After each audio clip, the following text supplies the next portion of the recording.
Hello. Hello, everyone, and welcome back to our live Fitness Fridays.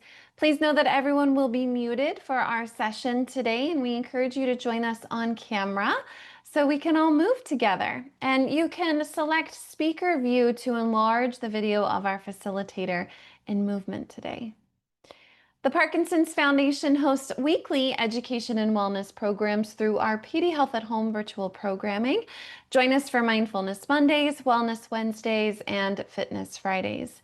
Most of the PD Health at Home programs are recorded and posted on the Parkinson's Foundation's YouTube channel. You can find out more and register to attend our live PD Health at Home programs at parkinson.org/pdhealth. PD Health at Home is presented by the Light of Day Foundation, whose generosity has made this programming possible. Thank you, Light of Day. Now to the less fun stuff. At the Parkinson's Foundation, we're here to support your wellness journey. These sessions are designed for general well-being and education, but they are not a substitute for medical advice, diagnosis, or treatment. Before starting any new movement program, we encourage you to check in with your healthcare provider or a Parkinson's specialist. So let's move with confidence, listen to your body, stay steady, and modify as needed. And remember, safety first. By participating, you acknowledge that you're doing so voluntarily and at your own risk.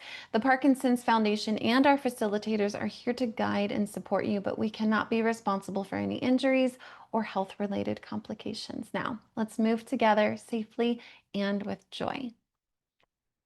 For our Fitness Friday today, we'll focus on safe and mindful walking with options for slow, quick turning and pivoting steps. You'll learn how to align your body and move with greater ease across the floor. And guiding us through our movement today is Judith Sachs, the founder of Anyone Can Move, an adaptive movement program in Philadelphia.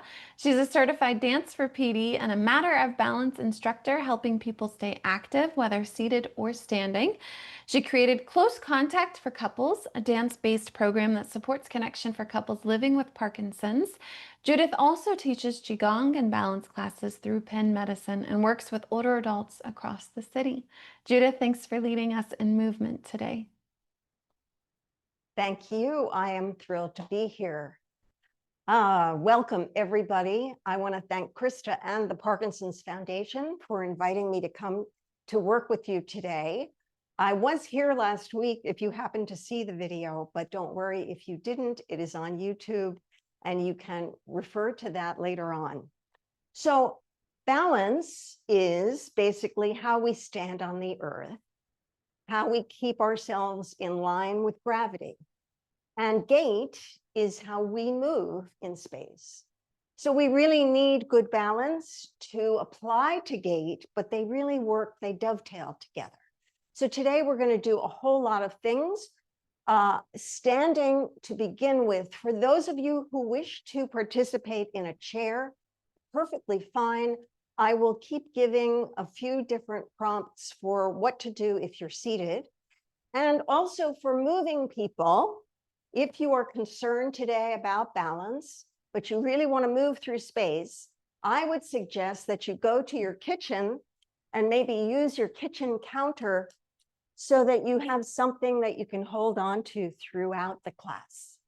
So we're just going to start. Oh, and also I'm going to suggest that you use your bare feet. We're going to really feel our toes, our arches, our heels and toes moving separately and moving from the ankles. The other thing I asked, if you didn't hear this, I'm going to tell you now, to get something about this size, a Kleenex box, a small water bottle, and my trusty tennis ball. Really cannot do these classes without a tennis ball.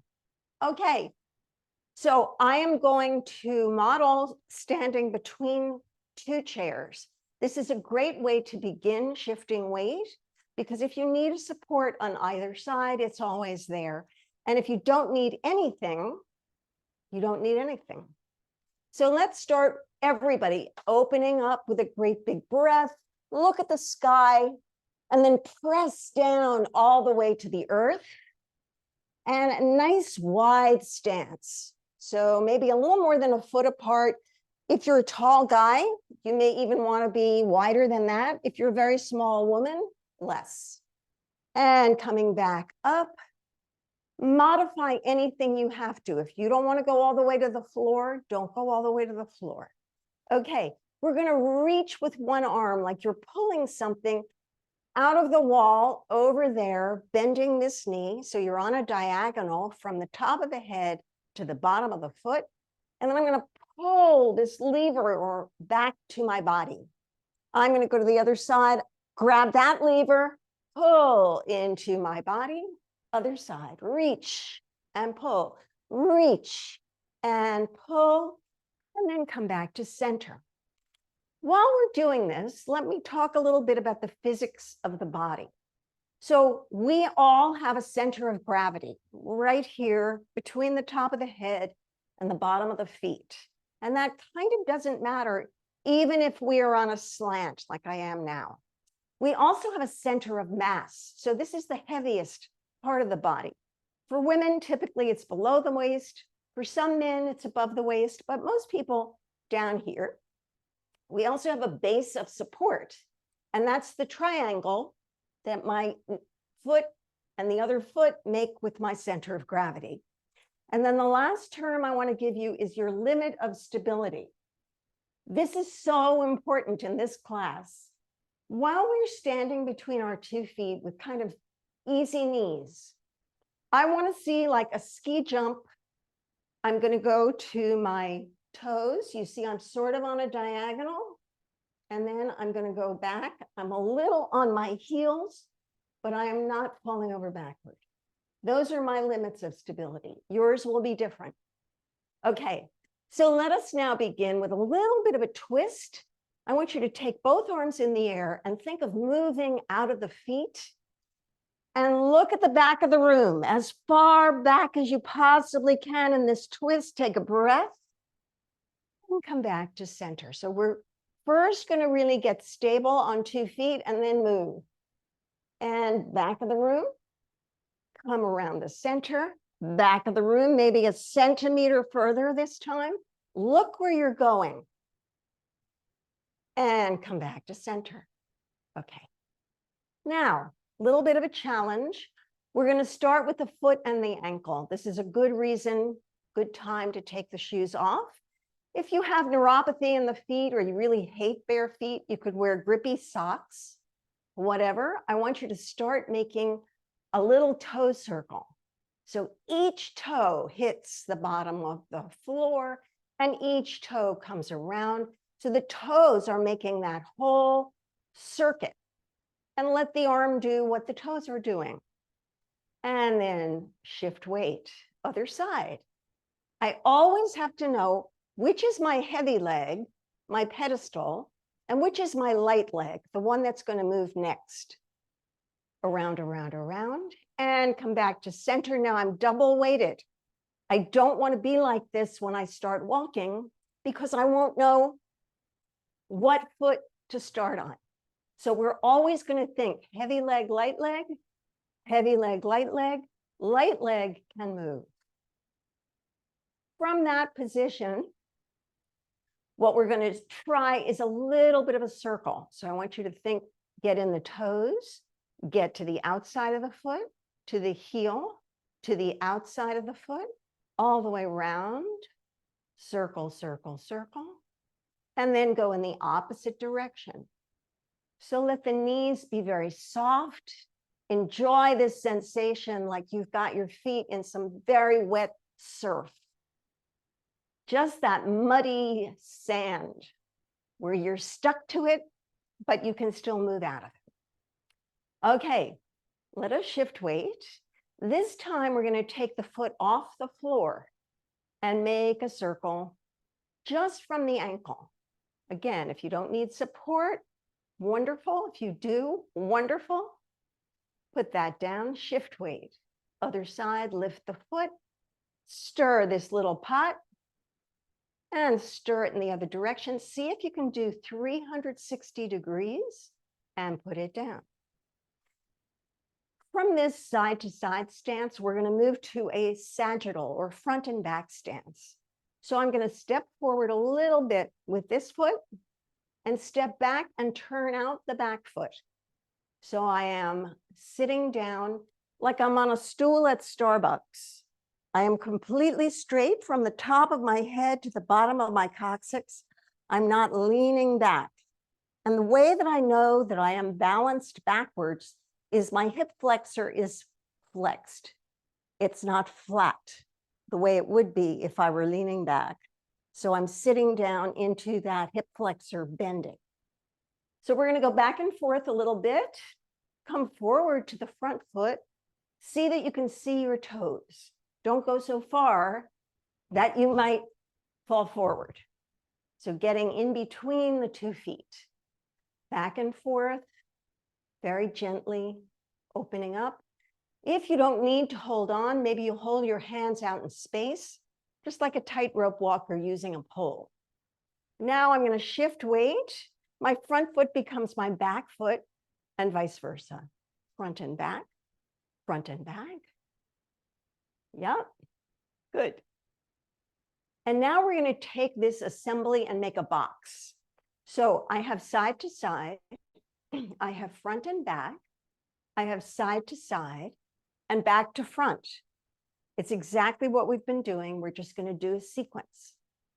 I put weight to the side. I go forward. I go back. Side, side, changing feet each time. You have to pick up every foot. Luckily, we only have 2. Going forward and back and side, back, forward, side, side, front, back, side, back, forward, side. Just a few more. If I'm going too fast for you, slow it down. But speed is good. Great. Come back to center. So this base of support feels really good to me. I have a lot of space in between my 2 legs. When I start to feel unbalanced, it's when I'm on a pedestal with both legs together. So challenge yourself. Maybe they're not completely together. Maybe they're a little bit apart. And we're going to make those circles again. So bend the knees and see if you can stir this pot from the bottoms of both feet, around, around, around. Go in the other direction, around, around, around. Good. And then we're going to try what I call a kickstand. So one foot is up on the forefoot, the other one is flat. This means I have much more weight on one side of my body than the other. And again, try those little circles. Around, around, around. Try not putting the back heel down. And around, around, around. And let's change feet, change weight. Other foot becomes the forefoot. And again, make these circles. This may feel very different side to side. We are not completely bilateral, especially as we age. So one side may be much easier for you than others, especially if you have more symptoms on one side of the body. And come back to center. So the last stance would be wide stance, narrow stance, kickstand stance. The last one I want to play with is modified tightrope. Don't get nervous. We are still on the ground. I want you to think about holding on, putting one foot with the heel touching the big toe of the back foot. And I just want you to rock forward and back, forward and back. And when you've done that a little bit, switch feet, other side, forward and back, forward and back. And then we're going to keep switching. So you have to pick the feet up consciously, put one behind the other, one in front of the other. Forward, back, pick up that foot, put it back, step forward, put that foot down, forward, back, pick up that foot. You can go forward or back with it. And we will use a little bit of backward stepping when we get to our gait sequence. Again, Don't get nervous. You don't have to do it if you don't want to. Pick up the foot, put it back, forward, back, come to center. So the last thing we're going to do standing here is a compass. A compass being, I want to know what's north and what's south, what's east and what's west. North is right in front of me, kind of where you had the foot, but don't put any weight on it. We're just going to touch at these different areas. I go forward to the northeast, to the east, and to the southeast. And then I'm going to go back around. I'm not going to give you those directions again. I'm going to shift weight to the other foot and put the other one down. Just touch and indicate where you're going. Side, side back, side, diagonal front, and front. Keep doing that. We go front, diagonal, side, and back, side, diagonal, side, front, and together. Here, here, open, open. See if you can really open that arm with the leg, and back, back, back, together. So there's one position we have not done, which is the harder one. I'm going to ask you to take your Kleenex box and put it down in the middle of your 2 feet. So the reason I want you to do this, first of all, it's something to step up to, so you know that you are taking a nice full step, but you don't want to squish it. If you've got a water bottle, you may be putting a little weight on it. I don't want you to put weight on it. I just want you to touch it and go over it to the other side. So all the body parts are going to one side. I haven't put weight on it. I come back, I touch down. Now I shift weight.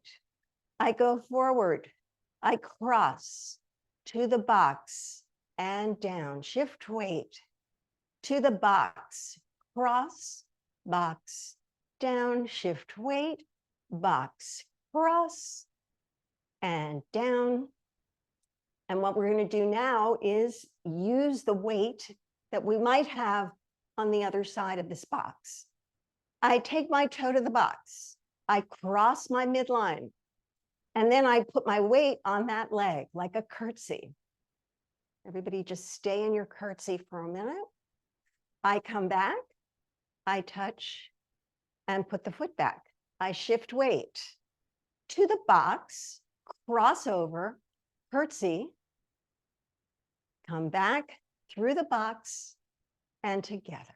Shift weight, across, diagonal, curtsy, box, back, down, shift weight, touch, cross over, curtsy, and come back to center.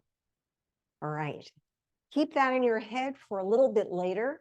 We won't need the box for it, but we will need that lift. Let's move on to pivots. So we do this every day without thinking of it. If you're in a city like I am in Philly, you're walking to the corner and then you have to go around the corner. One of the more difficult things, and maybe a cause of freezing of gait, is that transition between walking forward and making the turn. So right now we're going to practice pivots in a couple of different ways. First thing I want you to think of is what we were doing at the beginning, the heels and the toes. In order to take my body 90 degrees over there, I need to, everybody remember Chubby Checker, I hope. I'm not the only one. So Chubby Checker did a lot of this in the twist. What he was doing was up on the toes, twisting, and then you're just going to put the heel down, and then you take the other foot and bring it in line. Again, Chubby Checker, same leg. I'm going to move here, and the other foot comes in line. Twist, twist, twist, twist, move the foot, and here, put it in line, twist, twist, twist, here, put it in line. Let's go in the other direction. Don't do so many twists. That was just to give you the picture of chubby checker, if you have that in your mind. So just one, put the heel down, come back to center. Just one twist, put the heel down, come back to center. Twist, and here, and twist, and here. So you have now negotiated this turn in both directions. Congratulations. The next time you go to a corner, stop a minute, give yourself time to process working this differently rather than just throwing yourself into it. And that's true of movement in general. We have another option if that's very easy for you. And the other option is that cross leg thing that we did with the Kleenex box. So here, I'm going to, again, give myself a little head start, shift weight, shift weight, shift weight. When I'm on my heavy leg, this one crosses over and I twist halfway, 180 degrees. Shift, shift, shift, crossover, twist. I am coming up on both toes. Again, this may be something easier to do at a kitchen counter. I want to go the other way now. I'm going to cross over, twist here, shift, shift, shift, cross over, come back to center. You can do much less of a twist than I just did, the 180 degrees, just taking the foot not all the way across, but just a part way across. So maybe you'll come to the diagonal and another, and another, and cross, and cross, and cross. So I'm not really crossed. I'm just halfway there. It still requires me to come up on the toes and take the weight off the heels so I can go in a new direction. So we're going to use that a little bit later in our gait practice as well.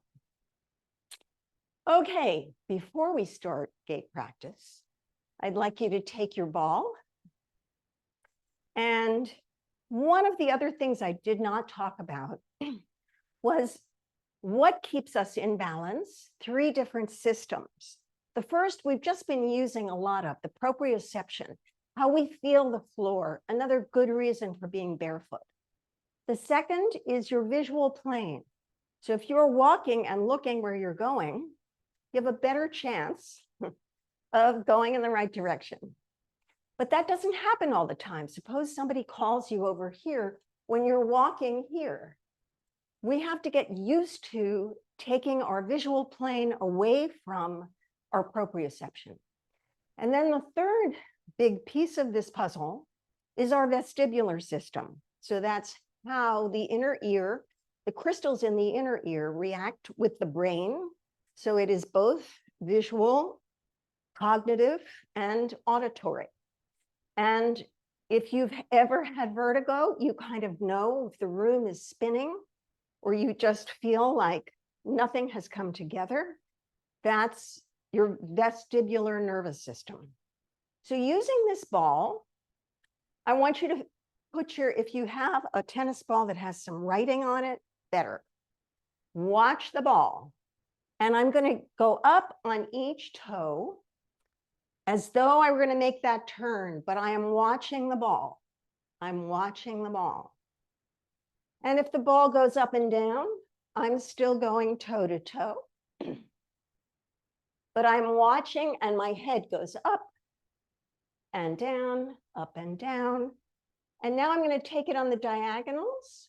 Over here, I'm going to switch hands and have it behind me and up here and behind me. And now I want the other diagonal over here and back behind, over here, back behind. Let's do one more and behind. Okay, from here, let's take the head and do something different. I'm going to keep my head in one place, but my eyes follow the ball. If you do nothing else from this class, get yourself a tennis ball, practice this. It will be much easier to see those kids on scooters in your peripheral vision before they hit you. We're going to go up and down. Only my eyes move with the ball. Up and down. Again, if this is too easy, step tap, step tap. Maybe let the other arm be a guide horizontally. And now diagonally, up and back. Only my eyes move, up and back and up and back. I do this in every class. Other side, up and back, up and back. One more, up and back. Now, the ball is still, but my head moves. So I am going to go side to side. And then I am going to go up and down. And then I'm going to go diagonally. So I'm using that compass with my head. I'm going to do the other diagonal. My eyes are on the ball. And I'm going to put the ball down for a moment. And I'm just going to use my fingers. One finger wiggles. When it begins to wiggle, I take my eyes to the finger, then my head to the finger. I'm going to move a little bit. You don't have to. The other one, my eyes go to the finger, my head goes. Make my arms a little wider.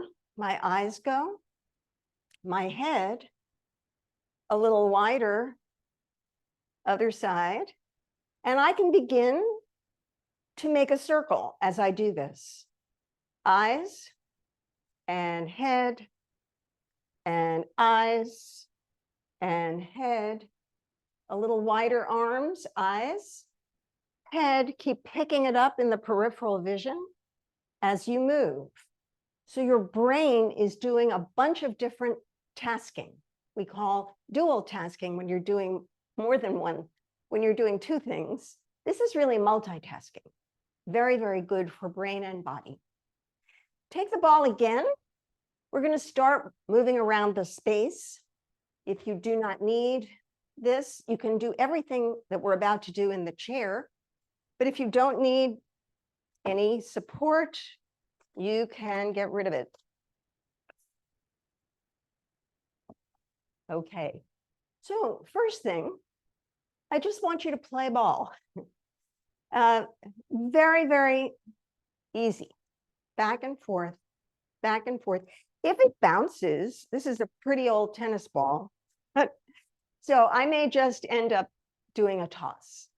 But I want to be moving my feet at the same time that I'm watching the ball. So you can see my head, my eyes are following the ball no matter where I am in my space. So I'd like you to do that. You don't need to watch me. Just keep moving. If the ball goes away from you, you have to go get it. And if your dog goes after it, you need another ball. Back and forth, back and forth. Make it harder, right? Throw it higher. Let it bounce. Maybe put it in one hand and then your non-primary hand. Clearly, this is an old ball. Back and forth and back and forth. Yes. Nice. Okay. Put the ball down. And we're going to think about different gait patterns. Again, you can do all of this on your kitchen counter if it's a little bit difficult for you to be moving in space. You could also do the ball sitting in your chair. Just make sure you're really using your visual field in different ways. So, gait. There are so many different ways to walk. Again, if you're my age, you may remember the Monty Python silly walks that John Cleese used to do. These are not silly walks. These are very substantial walks. And I want you to use your imagination rather than just think, oh, I have to lift my right leg and my left hand. You'll be doing that with your physical therapist, I promise. So we're going to start a little journey. We're going to take a journey through some high grass to a wooded glen with lots of beautiful trees, but pretty big rocks. So we're going to walk through high grass. We're going to kick some stones ahead of us.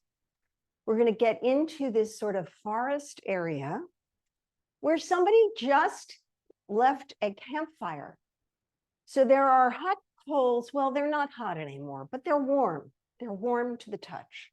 And we're going to walk over those coals forward and maybe a little bit back. Again, this depends on you. After we get through the coals, we're going to see that there is a rock face. And we're going to have to climb, opening the legs out to the side. We're going to get to practice each of these before we go on our walk. And as we get to the top, oh my goodness, there's the friend we were waiting for. And so we will joyfully go to meet the friend, and we will use some of that crossover because we're on a kind of a ledge to get to the friend. And then as we walk with our friend, we will just take a nice slow pace, putting all the weight on one side and then all the weight on the other. So it's a walk with lots of walks. Let's just think of the high grass. So just starting in place, we're just going to practice everything in one place. I want you to think about really lifting the knee as though you were going to touch the opposite knee. You might want to start, touch the opposite knee. Make sure you have it high enough. And then you don't need it anymore. Just take one arm ahead of you. So you see where you're going through this grass. Nice. Nice and slow. Make sure all of your toes, the whole foot is hitting the ground. Make sure you have a little bit of a space between both legs.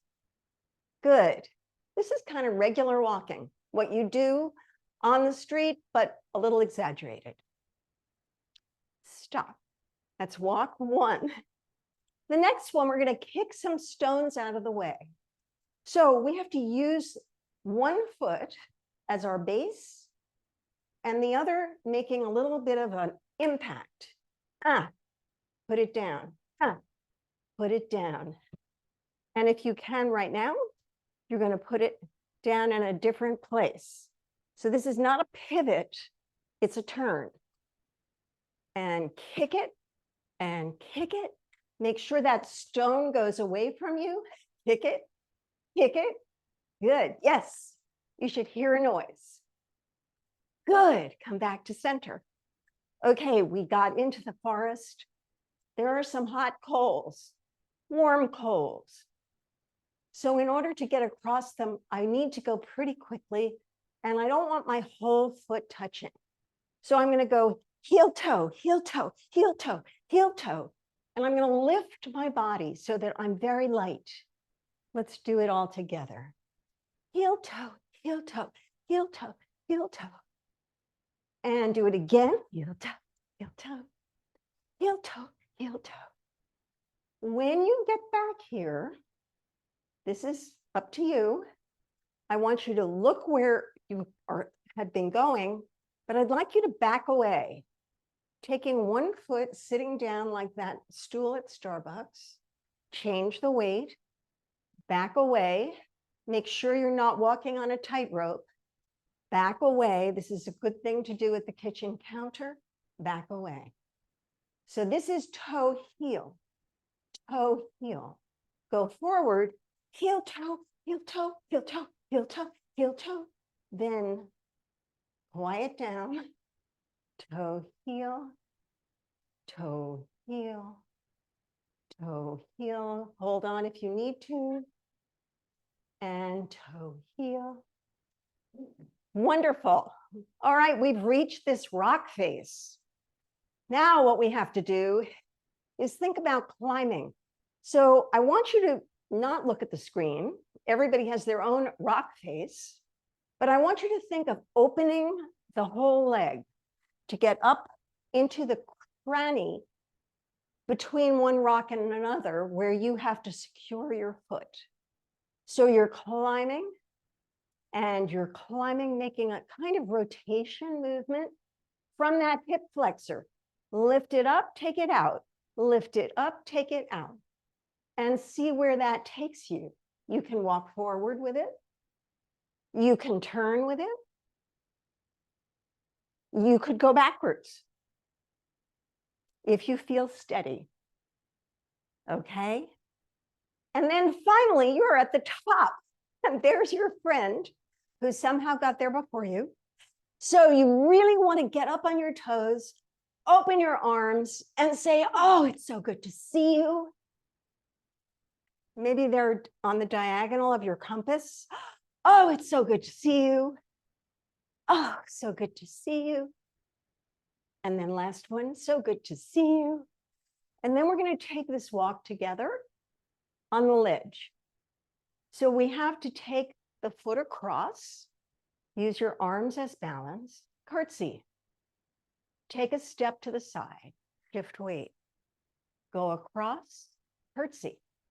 Take a step to the side, shift weight, across, curtsy. Let's do it in the other direction. Across, side, cross, side. This is called a grapevine step. If you're going to a wedding this summer, you'll be using this, I'm sure.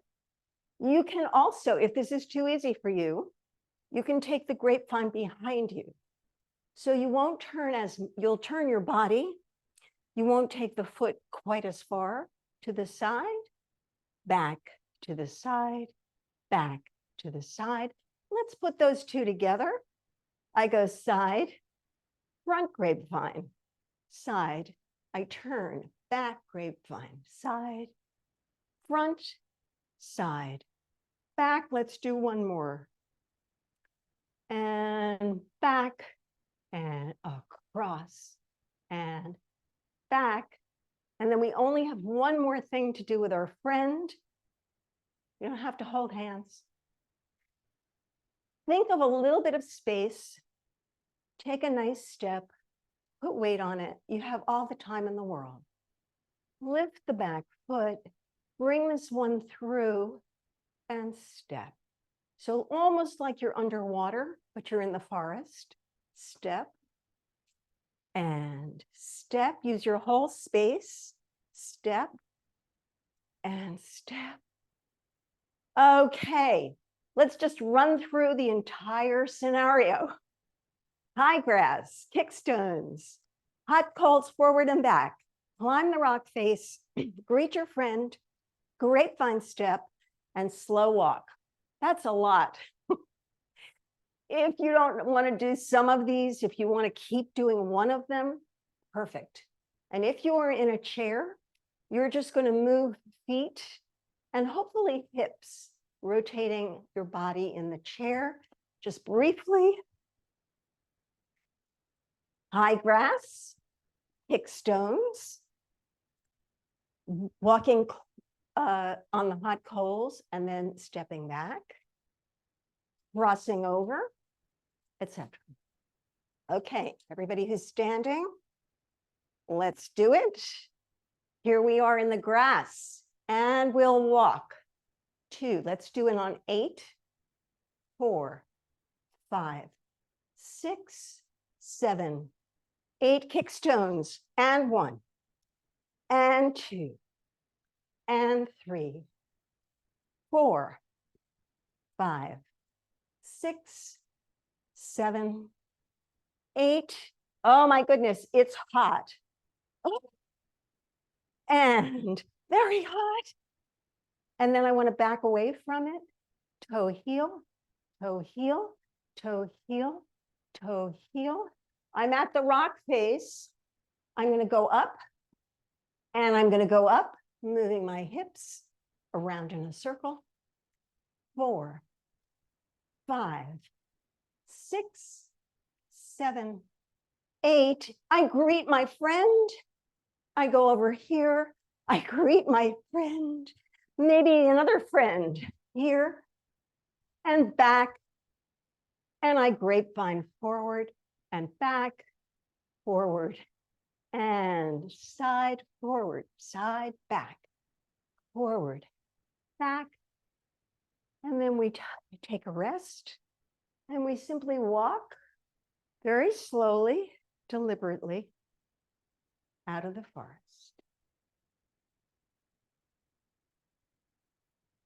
Good. Get your chair, one chair. We're going to start to cool down. So let's just change position. I want to pour myself over the chair, and I'm going to go here. Just look at the chair, put down a toe and a heel, press away. Again, 3 little pumps of my heel takes me over the back of the chair, and put that down together. Other foot goes forward, 1, 2, 3, over the top, and here, and 1, 2, 3, lift, and together. Let's do it sideways. Get pretty close to that chair. I want you to use the shift of weight to pour the body here, take the foot off, maybe really stretch over the top, put the toe down, bend the knee, push away from the chair. And we'll do one more. Over the top. I want to hold here and push away. And I'm going to do it on the other side. Rock, rock, rock, over the top, touch the chair, lift and breathe, push away.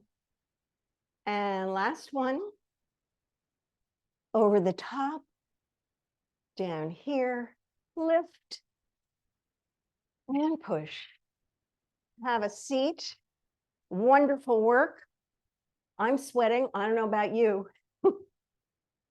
So first of all, we're just going to take another big breath and let it go and feel the difference between your body standing with gravity and your body seated. I'm going to take one leg over the other and just start to thank my legs for what they did today. I'm going to interlace my fingers in between my toes or grab the big toe and get that ankle moving around, around, around, and then in the other direction. I'm going to flatten out the foot and the front of the knee so I have a long shin, and breathe here. I'm going to grab my toes and pull my toes toward my shin. And then I'm just going to lift from the back of the calf, and I'm going to take this big baby and rock it. Using that hip flexor, put it down, and then we're going to take the bottom foot and move this whole assembly side to side. So we're really using the whole foot. And just give yourself a little massage, a rub down, pinch, and change feet. Same thing here. Around, around, around. Go in the other direction. Flatten out the foot and the shin. Press, grab the toes. Grab the leg and rotate it side to side. Put that down and use the bottom foot. And once again, be really, really nice to these wonderful legs. A little bit of karate chops, pinches, and massage. Put that foot down. Sit forward in your chair so your back is against the air, not against the chair. And open the hands to the sky. Take a nice breath. Close your eyes. And just take one instant of what we did in the last hour and repeat that in your imagination. Lots of studies show that repeating cognitively what you have done physically reinforces it. So the next time you do it, it's much easier. Open your eyes. Thank you so much for being with me today. And thank you to the Parkinson Council. Thank you so much, Judith, for your time and your energy guiding us through movement today. And a big thank you to all of you who continue to show up here at the Parkinson's Foundation's PD Health at Home Fitness Fridays. Stay connected with Judith and the support she provides through movement. Her contact information is on the screen for you to reference. Be sure to get your copy of the Parkinson's exercise recommendations at parkinson.org/exercise and keep the momentum of your movement practice. If you have any questions or would like to access our free resources, please reach out to our helpline by calling 1-800-4PD-INFO or emailing helpline@parkinson.org. We thank you for joining us today. Have a wonderful weekend, and we'll see you again soon.